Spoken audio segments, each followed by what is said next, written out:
नमस्कार दोस्तों, मैं महावीर प्रसाद डीपी के न्यूज़ चैनल से और आज हम पहुंचे हैं अलवर ज़िले के वार्ड नंबर 7 जिला परिषद। यहां से कांग्रेस उम्मीदवार भीमराज जी यादव हमारे साथ है। तो यादव जी, स्वागत है आपका पहले तो बहुत बहुत चैनल में। जी बहुत बहुत धन्यवाद भाई साहब, आप हमारे यहाँ पर आए। आपके चैनल का आपका मैं बहुत बहुत शुक्रिया करता हूँ कि आपने आकर के हमें यहाँ पर लाभान्वित करने की कोशिश की। आपके चैनल का बहुत बहुत धन्यवाद। यादव जी, इससे पहले आपका राजनीतिक करियर की बात करते हैं, आपके परिवार में या फिर आपने कोई छात्र जीवन में? जी वैसे तो मैं एक किसान परिवार का बेटा हूँ और सामान्य किसान परिवार से आता हूँ। मैंने अलवर के अंदर हमारी टीम ने मत्स्य विश्वविद्यालय संघर्ष समिति बना करके और हमने अलवर के अंदर मत्स्य विश्वविद्यालय के लिए छात्रों के लिए बहुत बड़ी लड़ाई लड़ी थी। सन 2011 में हमने एक छात्र संगठन बनाया था मत्स्य विश्वविद्यालय संघर्ष समिति। उसमें हमने 3 साल लगातार 3 साल हमने काम किया और 3 साल के अंदर धरने प्रदर्शन आंदोलन और रोडों पर जुलूस, मशाल जुलूस ऐसे प्रदर्शन कर करके हमने सरकार को मनाने का प्रयास किया और सन 2013-14 के अंदर अलवर ज़िले के अंदर मत्स्य विश्वविद्यालय की सौगात हमने दिलाने का काम किया। उसके बाद में हमने यहाँ पर मुंडावर में मैंने अपनी टीम बना करके मेरे कुछ साथियों ने मिल करके हमने मुंडावर में महाविद्यालय के लिए लड़ाई लड़ी और एक बहुत बड़ी लड़ाई लड़ी और जिसमें भी हम कामयाब हुए। और मुंडावर के अंदर आज सरकारी महाविद्यालय में मेरे साथ साथ मेरे यूथ के साथी और भी बहुत से संघर्ष के साथी थे जिन्होंने हमारी मदद की और हमने यहाँ पर मुंडावर महाविद्यालय खुलवाने का काम किया। उसके बाद मैंने यहाँ पर छात्र राजनीति के साथ साथ मुंडावर विधानसभा के अंदर मेरे को कांग्रेस ने एक यूथ कांग्रेस ब्लॉक अध्यक्ष का पद दिया। उसमें मैंने यूथ कांग्रेस के अंदर भी बहुत बढ़िया काम किए। कोरोना में भी हमने बहुत काम किए। सैनिटाइज़र छिड़काव करवाना, गरीब आदमियों को भोजन वितरण करना, ऐसी चीज़ों का हमने बहुत प्रयास किया। इसी भरोसे पार्टी ने मेरे ऊपर विश्वास किया, युवाओं पर विश्वास किया। मैं सबसे पहले पार्टी को भी धन्यवाद देना चाहता हूं कि यूथ पर विश्वास करके इन्होंने हमें यहाँ पर जिला परिषद वार्ड नंबर 7 से मुझे कांग्रेस का सिंबल दिया। मैं समस्त मेरे कांग्रेस जनों को और समस्त मेरी कांग्रेस की शीर्ष नेतृत्व को भी बहुत बहुत धन्यवाद देता हूँ कि उन्होंने मेरे को एक छोटे से आदमी, सामान्य परिवार, किसान परिवार के आदमी को यहाँ पर टिकट दे करके और जिला परिषद वार्ड नंबर 7 में सेवा करने का मौका दिया। भीमराज जी, अब आप अपने कार्यकर्ताओं के साथ, आप अपने यूथ टीम के साथ घर घर जा रहे हो, डोर टू डोर जा रहे हो, जनसंपर्क भी किया जा रहा है, लोगों से मिला जा रहा है। तो जनता आपके सामने किस तरह की समस्या रख रही है? देखिए सर, यहाँ पर जिला परिषद और पंचायत के जो चुनाव होते हैं डेलीगेट के, इनके अंदर हमारे यहाँ पर लोगों के अंदर लोग खुश नहीं हैं इनसे। अच्छा। उसका कारण ये है कि यहाँ के जिला परिषद के अंदर कई लोग आए हैं, चले भी गए, पीछे भी चले गए, पहले भी कई डेलीगेट भी बने हैं। उन्होंने यहाँ पर निष्क्रिय रूप से काम किया है। ठीक है, तो आज जनता वोटर है, वो पंचायती राज चुनाव को लेकर थोड़ा सा आज तो जागरूक है। हमने जागरूक किया है लोगों को और लोगों से मिले भी हैं, सारी बात भी की है। लेकिन वो ये कहते हैं कि भाई एक बार आते हैं, लोग चले जाते हैं। लेकिन सर, हम तो 4-5 साल से तो यहाँ ही संघर्षरत हैं। 3 साल हमने अलवर में भी काम किया है। तो इसलिए मैं तो सभी जनता जनार्दन से भी यही निवेदन करता हूँ कि आप हमारे जैसे युवाओं को एक बार बना करके देखें।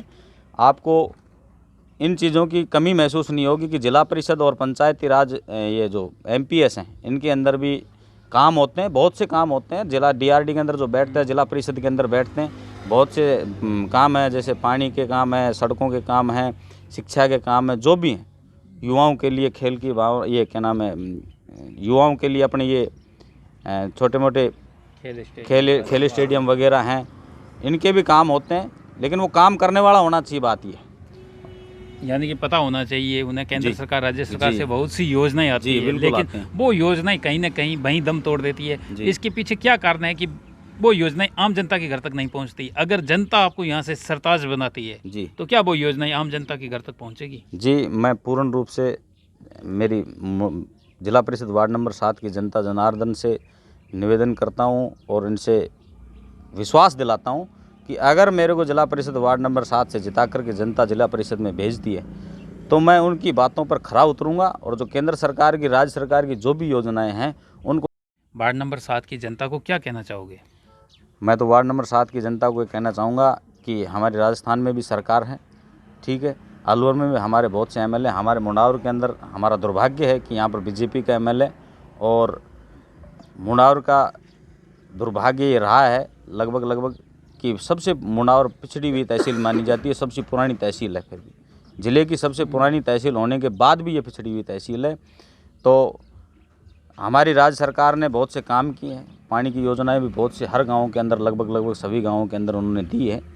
आगे भी हम सरकार से प्रयास करेंगे, और भी कोई भी योजनाएं होंगी, सड़कों की जो योजनाएं होंगी, सरकार से निवेदन करेंगे, लेकिन एक बार कोई जरिया तो हो पहुंचने का वहाँ, क्योंकि मुंडावर के अंदर तो कोई जरिया है नहीं। आज जिस तरह से मुंडावर क्षेत्र के अंदर हमने फीडबैक लिया हमारे चैनल द्वारा, तो मुंडावर के आसपास जितने भी गांव हैं, सड़कों का हाल बिल्कुल खस्ता हाल है। पेयजल को लेकर बड़ी समस्या है। किसको लेकर? पेयजल, पीने के लिए पानी को लेकर क्या कहना चाहोगे? जी, मैं यही कहना चाह रहा हूँ कि हमारे यहाँ के विधायक हैं वो तो निष्क्रिय हैं, ये तो सबको पता है, और ये कहने की बात नहीं है। पीछे भी कुछ लोगों द्वारा मतलब परिवारवाद करके यहाँ पर राजनीति करते रहे, और यहाँ की जो मुंडावर की हालात है, जातिवाद में बांट करके लोगों को, मैं जातिवाद के ऊपर विश्वास नहीं करता, मैं भाईचारे के ऊपर विश्वास रखता हूँ।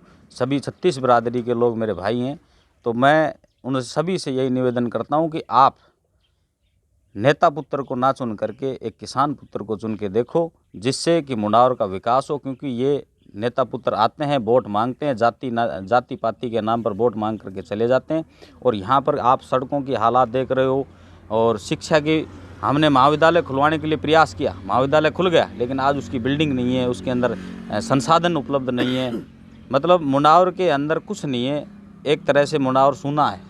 स्कूलों का सत्र की बात करते हैं, स्कूल तो है, बिल्डिंग है, लेकिन वहाँ पे स्टाफ की कमी, स्टाफ है तो बिल्डिंग जर्जर हालत में। जी, ये भी बहुत बड़ी समस्या है हमारे स्कूलों के अंदर।